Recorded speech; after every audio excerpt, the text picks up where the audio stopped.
الاسلام حضرت اقدس مفتی محمد عفان صاحب منصور پوری دامت برکاتہم الحمد للہ کفا وسلام علی عباده الذین اصطفى اما بعد قال اعرابی لا مال اوفر من العقل ولا فقر اشد من الجهل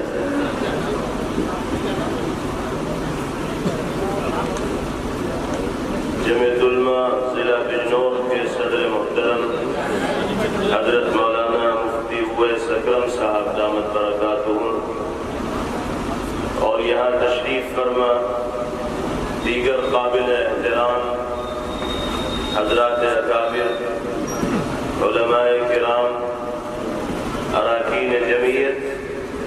بزرگان محترم اور نوجوان ساتھیوں،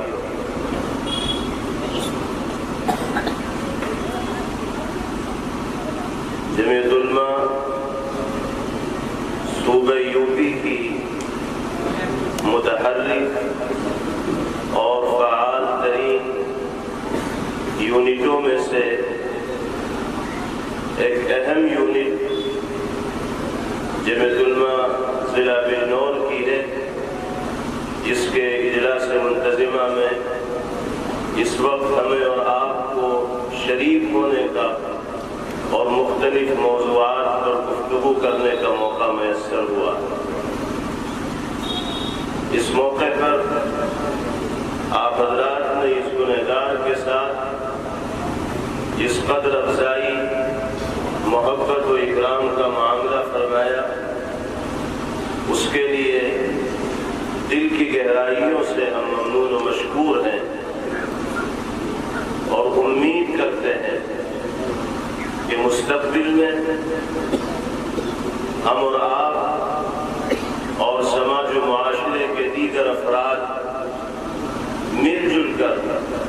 اشتراک عمل کے ساتھ دینی، ملی، سماجی اور فلاحی میدانوں میں اللہ رب العزت والجلال کی توفیق سے اپنی خدمات کی انجام دہی کے سلسلے کو جاری اور ساری رکھیں۔ یہ ہمارے اور آپ کے لیے اللہ کی بارگاہ میں جذبات تشکر پیش کرنے کا موقع ہے کہ اس نے جمعیت علماء ہند کی شکل میں ایک ایسی تاریخی اور تاریخ ساز تنظیم و جماعت سے ہمیں اور آپ کو وابستگی اور لگاؤ عطا فرمایا ہے، جس کا ماضی بھی روشن رہا ہے، حال بھی تابناک ہے اور انشاءاللہ مستقبل بھی چمکنے والا ہو۔ یہ بات بغیر کسی مبالغے کے ساتھ کہی جا سکتی کہ جمعیت علماء کے پاس تاریخی حوالوں سے اکابر و بزرگان دین کا جو زرعی اور سنہرا سلسلہ ہے، وہ اس ملک کی کسی دوسری تنظیم و جماعت کے حصے میں نہیں آیا۔ تاریخ پر تفصیل کے ساتھ روشنی ڈالنے کا یہ وقت نہیں ہے۔ حضرت شاہ ولی اللہ محدث دہلوی رحمہ اللہ جس جماعت کے سرخیر رہے ہوں، سید احمد شہید علیہ الرحمہ نے اس جماعت کی قیادت کی ہو اور میدان میں باغڈور سنبھالی ہو، شیخ الہند حضرت مولانا محمود حسن دیوبندی علیہ الرحمہ جیسی اولو العزم شخصیت کی فکر جس جماعت کی جڑوں کے اندر موجود ہو، شیخ الاسلام حضرت مولانا سید حسین احمد مدنی نور اللہ مرقدہ کی شجاعت و دلیری اور دینی اور ملی جذبے کے ساتھ خدمات کی انجام دہی کا ذوق جس جماعت کی رگوں کے اندر داخل ہو، حضرت مفتی کفایت اللہ صاحب دہلوی علیہ الرحمہ جیسی عظیم المرتبت شخصیت جس جماعت کے کھیونہاروں میں رہی ہو، مجاہد ملت حضرت مولانا حفظ الرحمان سہاروی علیہ الرحمہ نے اپنے خون جگر سے جس جماعت کو سیراب کیا ہو، سینچا ہو، فدائے ملت حضرت مولانا سید اسد مدنی نور اللہ مرقدہم نے جس جماعت کے دائرے کو وسیع کرنے میں ملک کے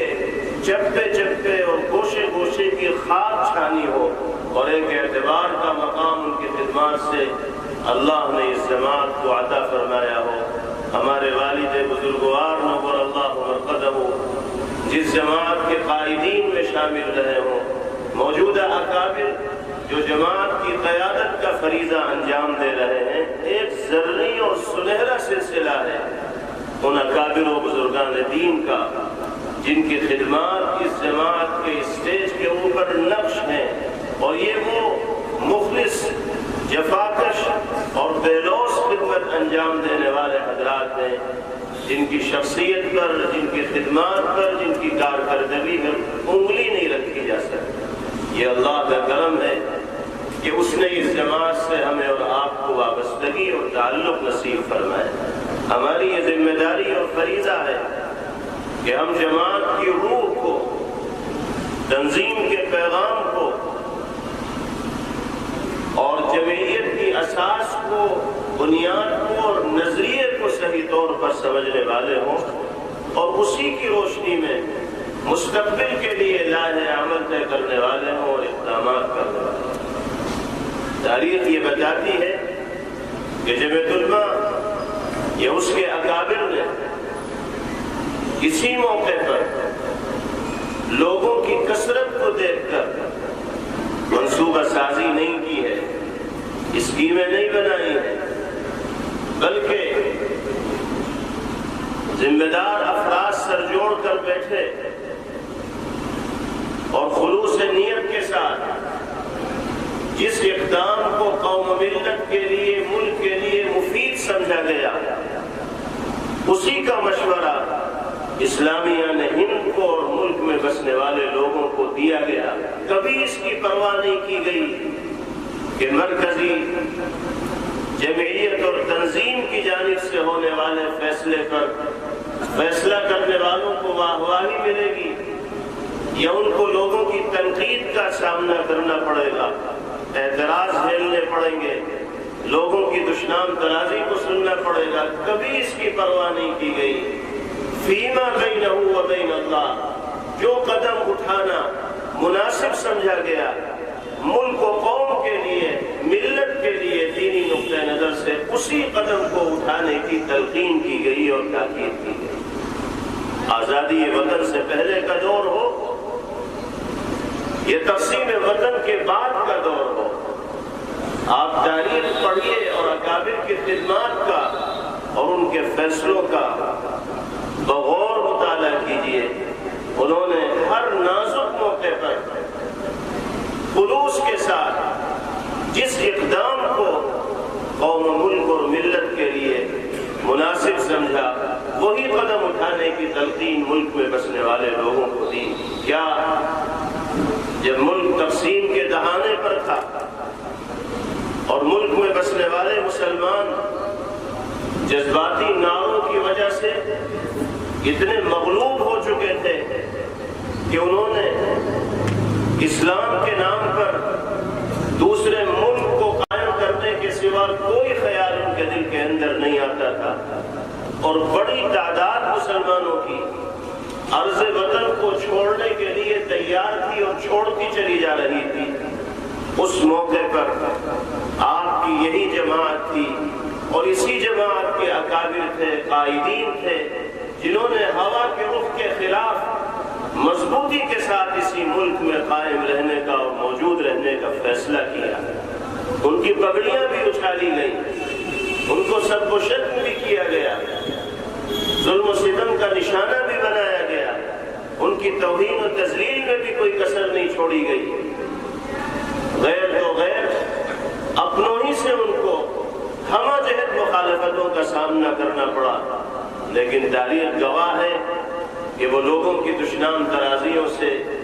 ڈرے نہیں، سہمے نہیں، قدم انہوں نے پیچھے نہیں ہٹائے، بلکہ جس فیصلے کو وہ ملک و قوم اور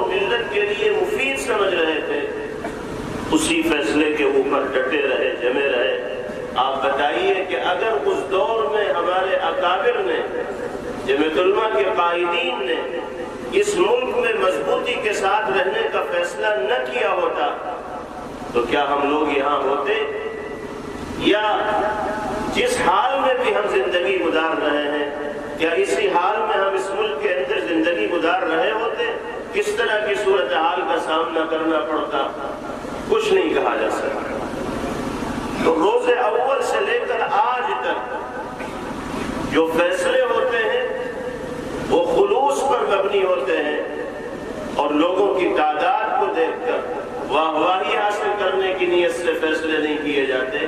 بلکہ ملک و قوم اور ملت کے لیے جس اقدام کو مفید سمجھا جاتا ہے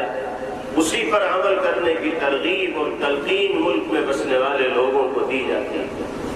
آج بھی موقع بموقع اپنوں ہی کی جانب سے قائدین کو مخالفتوں کا سامنا کرنا پڑتا، اور اب تو گھر میں بیٹھ کر فیس بک کے ذریعے، سوشل میڈیا کے ذریعے کسی کے خلاف بھی مخالفت کا طومار کھڑا کر لینا بہت سہل اور آسان ہو گیا ہے۔ اب کاغذ قلم کی بھی ضرورت نہیں، اب تو آپ لمحوں میں اپنی بات یہاں سے وہاں پہنچا سکتے ہیں۔ اس لیے بہت سے لوگ ایسے پیدا ہو گئے جن کو بس موقع چاہیے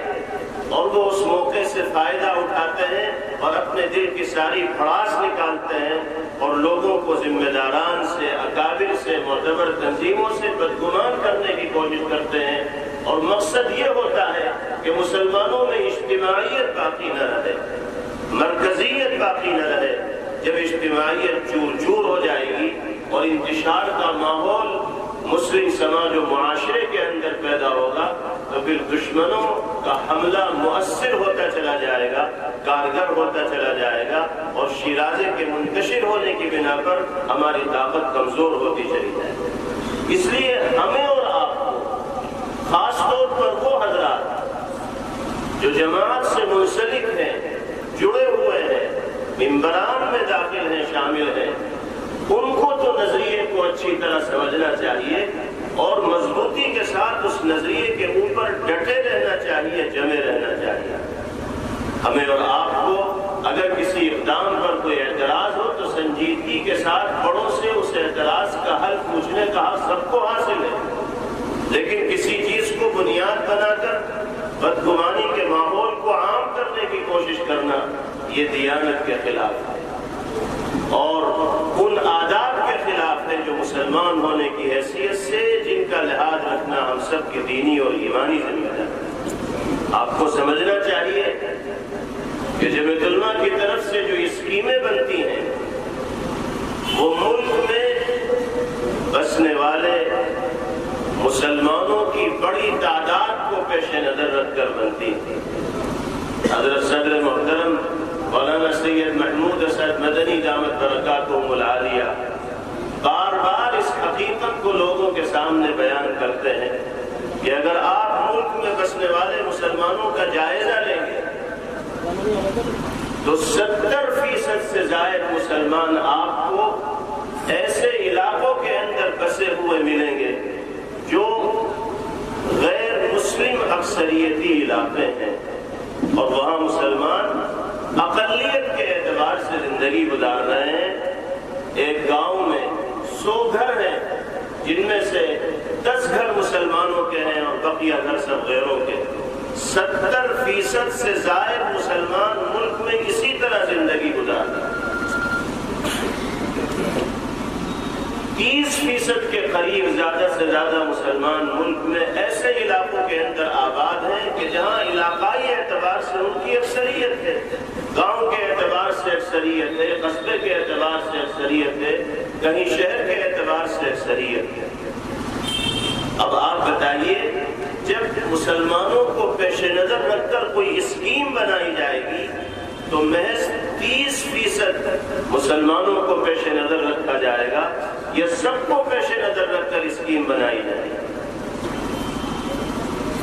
سب کو پیش نظر رکھ کر اسکیم بنائی جائے گی۔ اگر محض 30% کو پیش نظر رکھ کر اسکیم بنائی گئی جو اپنے علاقے کے اندر مضبوط ہیں اور ذرا مضبوطی کے ساتھ وہ فریق مخالف سے گفتگو بھی کر لیتے ہیں، بات چیت بھی کر لیتے ہیں، وہ اپنے دین و ایمان کا تحفظ کے لیے ہر طرح کی قربانی پیش کرنے کے لیے تیار بھی رہتے ہیں۔ ان کا لہجہ کچھ اور ہوتا ہے، ان کی ڈیلنگ کا انداز کچھ اور ہوتا ہے، ان کی رہائش کا انداز کچھ اور ہوتا ہے، کیونکہ وہ اپنے یہاں اکثریت میں ہے تو ان کا لہجہ، اسلوب اور انداز سب کچھ بدلا ہوا ہوتا ہے۔ لیکن وہ مسلمان بھائی جو غیروں کے درمیان ایسی زندگی گزار رہے ہیں جیسے جبڑوں کے درمیان زبان ہوتی ہے، ہر طرف سے وہ گھرے ہوئے ہیں، ان کے لیے اپنے دین کا، ایمان کا، اپنی نسلوں کی عزت و آبرو کا، اپنی بچیوں کا تحفظ مشکل و دشوار ہو رہا ہے۔ کیا وہ بھی فریق مخالف سے وہی اسلوب اور لب و لہجہ اختیار کر سکتے ہیں جو اکثریتی علاقے میں رہنے والے مسلمان اختیار کر سکتے ہیں؟ اگر فیصلے اور اسکیمیں مسلم اکثریتی علاقوں میں رہنے والے مسلمانوں کو پیش نظر رکھ کر بنائی جائیں گی تو 70% مسلمانوں کو اس کا نقصان جھیلنا پڑے گا۔ یہ وہ حقیقت ہے کہ جس سے زمینی صورتحال کو سمجھنے میں آسانی ہوتی ہے، لیکن اللہ ہمیں معاف فرمائے، لوگ اس بات پر بھی تنقید و اعتراض کرتے ہیں کہ ہمارے قائدین بزدلی کا مظاہرہ کرتے ہیں اور ایسا سبق دیتے ہیں، ایسی ہدایت دیتے ہیں، ہر موقع پر صبر کی ایسی تلقین کرتے ہیں کہ جیسے ہم کچھ کر ہی نہیں سکتے، ہمارے ہاتھ میں کچھ ہے ہی نہیں۔ قوت برداشت اور تحمل کا اظہار کرنے کی تلقین اسی لیے کی جاتی ہے کہ آپ کی طرف سے اگر کوئی ایسا اقدام ہوگا تو اس کا نقصان آپ کو جھیلنا پڑے یا نہ پڑے، لیکن ملک کے ان خطوں میں زندگی گزارنے والے مسلمانوں کو اس کا نقصان جھیلنا پڑے گا جو غیروں کے مقابلے میں بہت کم تعداد میں زندگی گزارتا ہے۔ اسی چیز کو پیش نظر رکھ کر اسکیمیں بنائی جاتی ہیں، دماغ بیٹھتے ہیں، سر جوڑ کر فیصلہ کرتے ہیں، پھر ملت کی اور قوم کی رہنمائی کا فریضہ انجام دیتے ہیں۔ دور سے دکھنے والی بات کچھ اور ہوتی ہے اور حقیقی صورتحال کچھ اور ہوتی ہے۔ اس لیے سب سے بنیادی چیز یہ ہے کہ ہمیں اپنے اکابر، بزرگان دین اور ذمہ داران پر اعتماد ہونا چاہیے۔ ہمارے اکابر یہاں اسٹیج پر تشریف فرما ہے، ضلعی جمعیت کے ذمہ داران ہمارے درمیان تشریف فرما ہے، ضلعی سطح پر ہم سب ان حضرات سے ایسے مربوط ہوں اور جڑے ہوئے ہوں کہ ان کے اشاروں پر عمل کرنا ہم اپنی ذمہ داری اور فریضہ سمجھتے ہوں۔ اگر اجتماعیت کی شان کو باقی رکھنا ہے تو اس جذبے کو اپنے دل کے اندر پیدا کرنا ہوگا، جیسے فوجیوں کے اندر جذبہ ہوتا ہے، پولیس کو جس جذبے کو اختیار کرنے کی تلقین کی جاتی ہے وہی جذبہ ہمیں بھی اپنی جماعت کی صفوں کے اندر پیدا کرنا ہوگا۔ اس جذبے کے ساتھ جب قدم آگے بڑھیں گے تو اللہ کی نصرت و مدد بھی شامل حال ہوگی، جس کا وعدہ ید اللہ علی الجماع کے ذریعے کیا گیا ہے، اور منزل تک پہنچنا بھی ہمارے لیے سہل اور آسان ہوگا۔ اللہ تعالی ہم سب کے اس اجتماع کو اور مل بیٹھنے کو قبول فرمائے اور ہمیں دینی، ملی، تعلیمی، سماجی اور مختلف میدانوں میں اپنے فرائض منصبی کو اور ذمہ داریوں کو انجام دینے کی توفیق عطا فرمائے۔ تفصیلی گفتگو کا یہ موقع نہیں ہے، میں صرف یہ عرض کرنا چاہوں گا کہ ہم یہاں سے یہ پیغام لے کر جائیں کہ آپس میں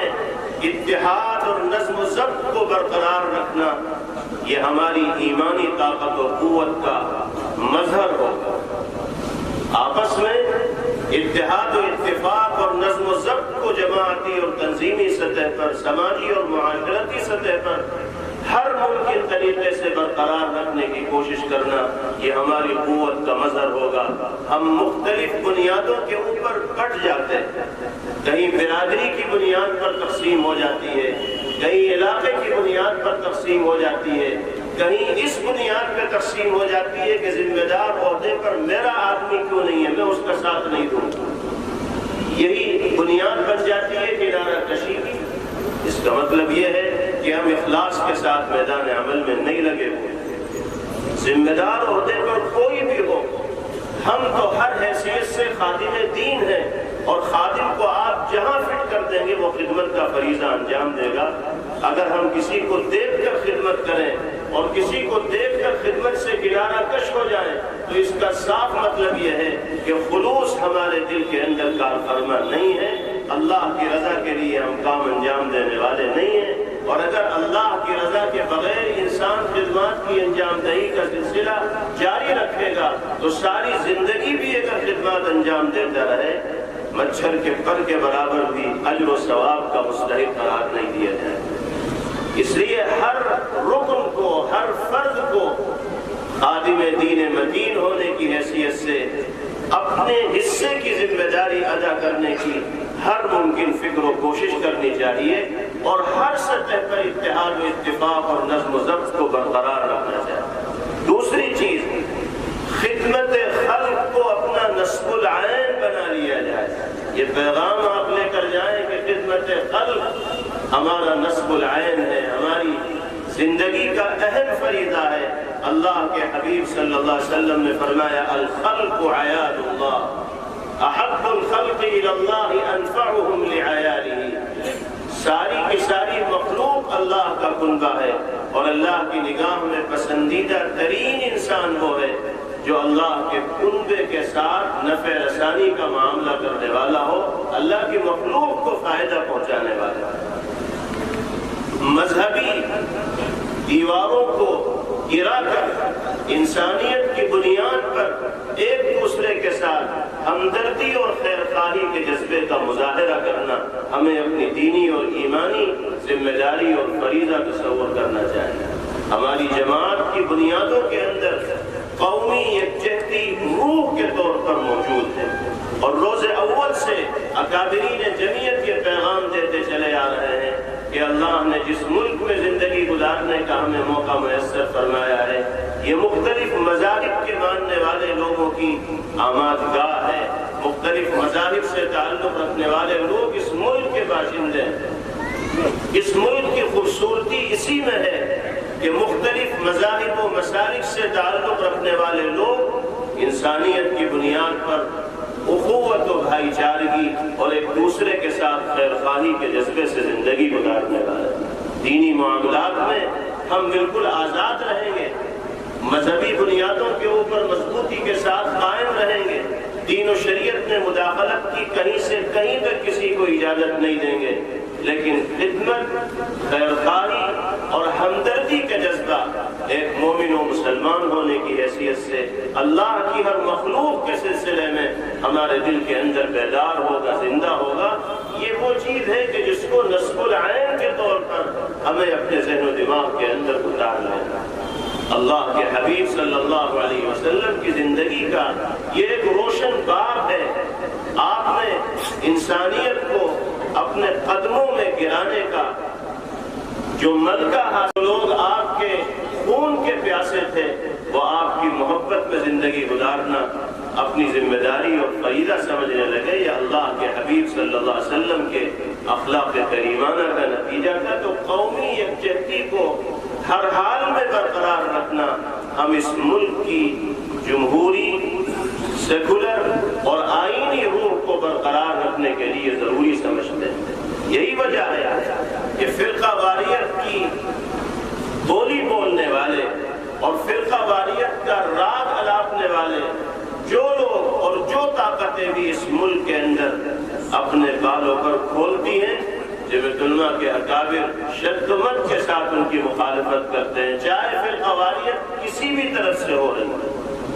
غیر مسلموں کی طرف سے ہو یا مسلمانوں کی طرف سے ہو۔ فرقہ واریت اس ملک کی شناخت و پہچان کو ملیامیٹ کرنے والی چیز ہے۔ جو بھی فرقہ واریت کی زبان بولے گا، اپنے کردار سے فرقہ واریت کا مظاہرہ کرے گا، وہ ملک کی جمہوری جڑوں کو کھوکھلا کرنے کا اور سیکولر آئین کی دھجیاں اڑانے کا کام کرنے والا۔ آج مذہب کے نام پر ظلم و جبر کا جو کھیل ملک دشمن طاقتوں کی طرف سے کھیلا جا رہا، اور افسوس یہ ہے کہ مذہب کے نام پر درندگی اور ظلم و عدوان کے بعد بھی وہ اپنے آپ کو سب سے بڑا قوم پرست اور محب وطن ثابت کرنے کی کوشش کرتے ہیں اور دعویٰ کرتے ہیں کہ ہم ہی راشد کے ہتوں کی حفاظت کرنے والے، حالانکہ وہ مذہب کے نام پر ظلم و جبر کا بازار گرم کر کے ملک کے ساتھ بھی دشمنی کا معاملہ کر رہے ہیں، قوم کے ساتھ بھی دشمنی کا معاملہ کر رہے ہیں، اور ملک کی جمہوری جڑوں کو بھی کھوکھلا کرنے کا کام کر رہے ہیں۔ ہمارا پیغام یہ ہے کہ آپس میں مل جل کر اور میل و محبت کے ساتھ اس ملک کے تمام باشندوں کو زندگی گزارنی چاہیے۔ اسی پیغام کے ساتھ ہمیں اس ملک میں آباد رہنا ہے اور زندگی گزارنا ہے۔ ہم ایسی طاقتوں کی پرزور مذمت کرتے ہیں جو مذہب کے نام پر ملک میں بسنے والے لوگوں کے درمیان نفرت کی دیوار کھڑی کرنے کا کام کر رہے ہیں، اور خاص طور پر مسلمانوں کو اور دیگر اقلیتوں کو نشانہ بنا رہے ہیں، ان کو بنیادی حقوق سے محروم کرنے کی فکر و کوشش کر رہے ہیں۔ جو حالات ملک کے اندر بنائے جا رہے ہیں، جس طرح مسلمانوں کے گرد گھیرا تنگ کیا جا رہا ہے، اب وہ کسی پر مخفی اور پوشیدہ نہیں ہے۔ ان مخالف حالات میں بھی ہمیں اسی نظریے کے اوپر مضبوطی کے ساتھ قائم رہنا ہے جو جمعیت کی جانب سے اور اکابرین جمعیت کی جانب سے ہمیں ملتا ہے۔ تفصیل میں جانے کا وقت نہیں ہے۔ ایجنڈے میں جن امور کا تذکرہ تھا وہ سب آپ کے سامنے ایک کے بعد دیگرے بیان کیے جا چکے ہیں۔ اخیر میں اوقاف کی جائیدادوں کے امید پورٹل پر اپلوڈ کرنے کا ایک معاملہ ہے، اور SIR کا عمل جو صوبے کے اندر جاری ہے اس میں حصہ داری کا معاملہ ہے۔ تو یہ بات بھی آپ کے سامنے آ چکی ہوگی سوشل میڈیا کے ذریعے، مختلف بیانات کے ذریعے، کہ جو مسجدیں، جو قبرستان، جو اوقافی جائیدادیں اوقاف میں رجسٹرڈ ہیں، ان کا 5 دسمبر سے پہلے امید پورٹل پر ان کو اپلوڈ کرا لینا ضروری ہے، ورنہ کچھ نہیں کہا جا سکتا کہ ان کے وقف کی حیثیت برقرار بھی رہ پائے گی یا نہیں رہ پائے گی۔ جو نیت ہے حکومت کی اور اس طرح کے عزائم و ارادے ہیں، اگر وہ وقف کو کالعدم کرتے ہیں جن کو اپلوڈ نہیں کیا گیا، تو کوئی استعجاب اور حیرت کی بات نہیں۔ اس لیے اس معاملے میں خاص طور پر متولیان کو، منتظمہ کمیٹی کے اراکین کو اور علاقے کے ذمہ دار حضرات کو بہت فکر مند ہونا چاہیے، اور اس طرح کی تمام جائیدادوں کو بعجلت ممکنہ جتنی جلدی ہو سکے امید پورٹل پر اپلوڈ کرا لینا چاہیے۔ SIR کا معاملہ بھی آپ کی سمجھ میں آ گیا ہوگا۔ اس ملک میں اپنے وجود کو برقرار رکھنے کے لیے اور شہری ہونے کی حیثیت سے اپنے بنیادی حقوق کو حاصل کرنے کے لیے جو چیزیں ضروری ہیں، ان میں سے ایک بنیادی چیز یہ ہے کہ ووٹر لسٹ میں ہمارا نام ہو، اس لیے کہ ہر شہری کا یہ بنیادی حق ہے کہ وہ حق رائے دہی کا استعمال کر سکے۔ اگر کسی شہری کو حق رائے دہی کے استعمال سے محروم کیا جا رہا ہے تو قانونی اعتبار سے آئین کی طرف سے عطا کردہ بنیادی حق سے اسے محروم کرنے کی کوشش کی جا رہی ہے۔ SIR والے معاملے میں اگر دلچسپی کا مظاہرہ نہ کیا گیا، BLO سے فارم حاصل نہ کیے گئے، یہ فارم لینے کے بعد ان کو پر کر کے واپس نہ کیا گیا، تو اس کا نتیجہ یہ ہوگا کہ ووٹر لسٹ سے بہت سے لوگوں کے نام کٹ جائیں گے۔ جو لوگ حق رائے دہی رکھتے ہیں وہ رائے دہی کا حق استعمال کرنے سے محروم ہو جائیں گے۔ ایسے حالات کے باوجود جب حکومت کی نیت سب کے سامنے ہے،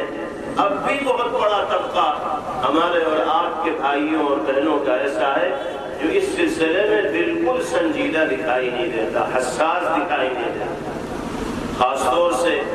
وہ طبقہ جو تعلیمی میدان سے دور ہو کر زندگی گزار رہا ہے، صرف ایریاز میں رہنے والے لوگ ہیں،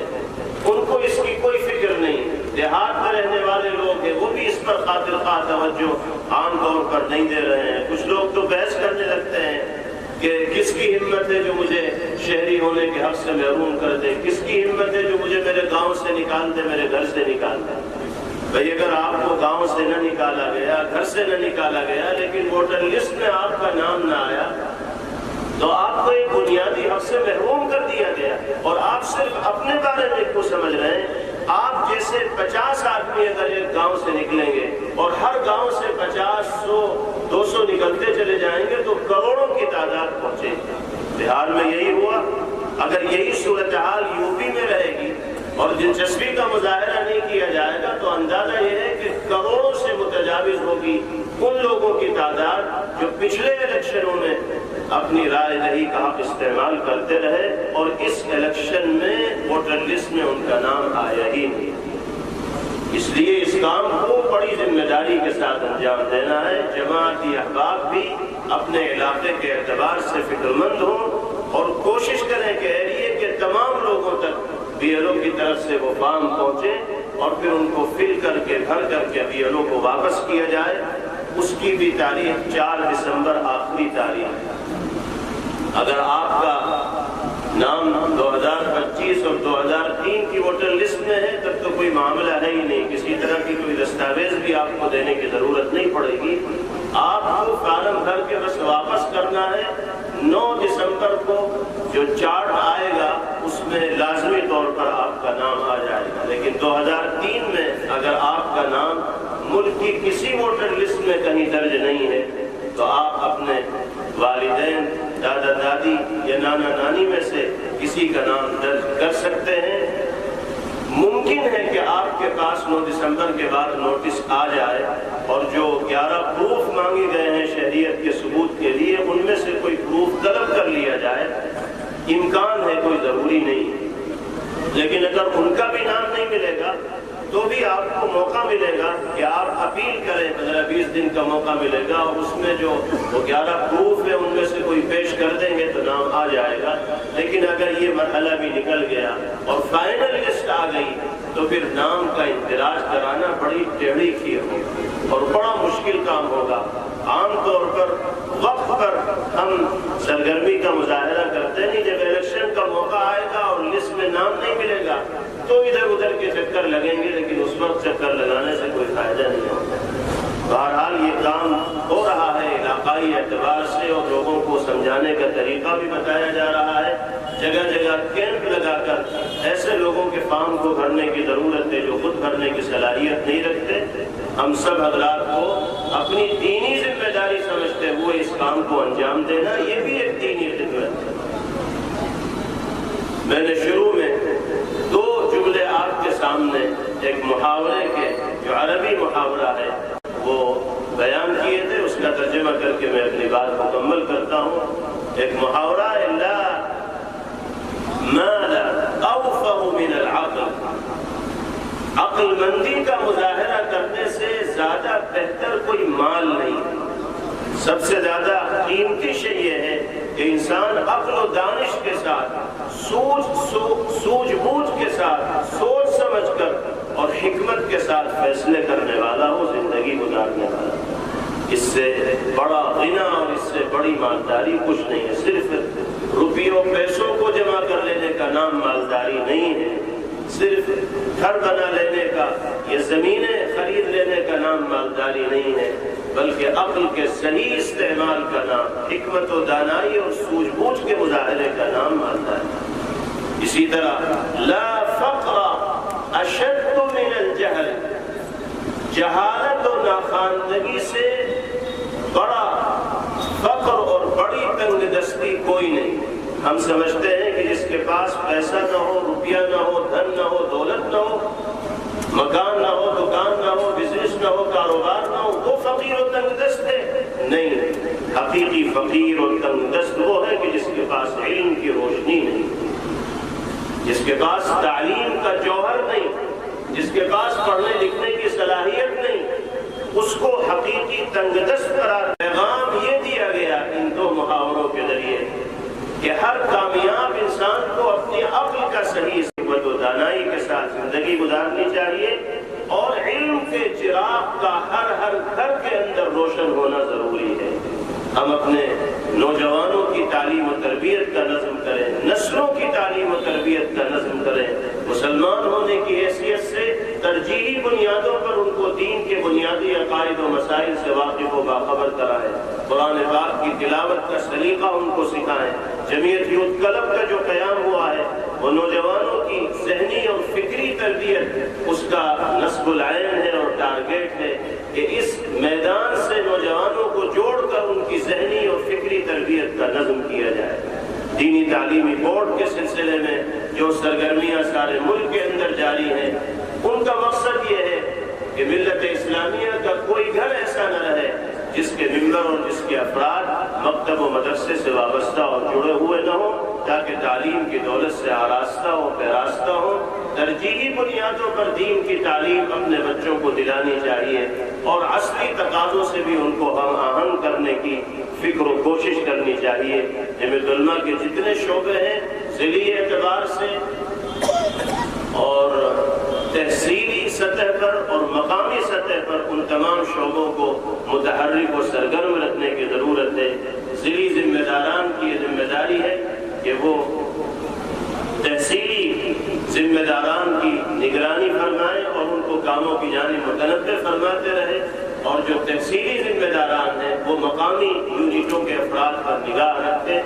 زمینی سطح پر ہم تمام شعبوں کے اندر متحرک ہوں گے تو انشاءاللہ کامیابی ملے گی۔ اللہ تعالیٰ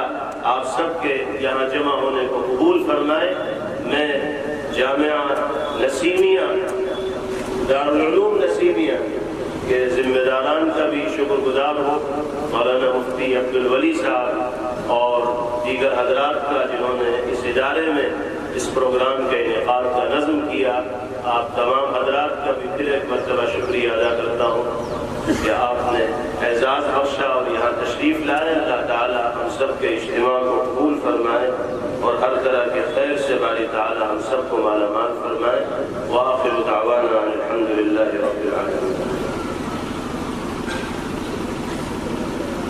نسیم بھائی کا بھی اعلان ہوا تھا اور نسیم بھائی اس پروگرام کے انعقاد میں بھی بہت معاون رہے۔ اللہ تعالیٰ ان کے برادر محترم کی مغفرت تامہ فرمائے، جنت الفردوس میں ان کو اعلیٰ مقام نصیب فرمائے اور عثمان جنان کو صبر جمیل کی دولت سے اللہ تعالیٰ مالا مال فرمائے۔ وصلی اللہ تعالیٰ علی خیر خلقہ محمد وآلہ وصحبہ اجمعین۔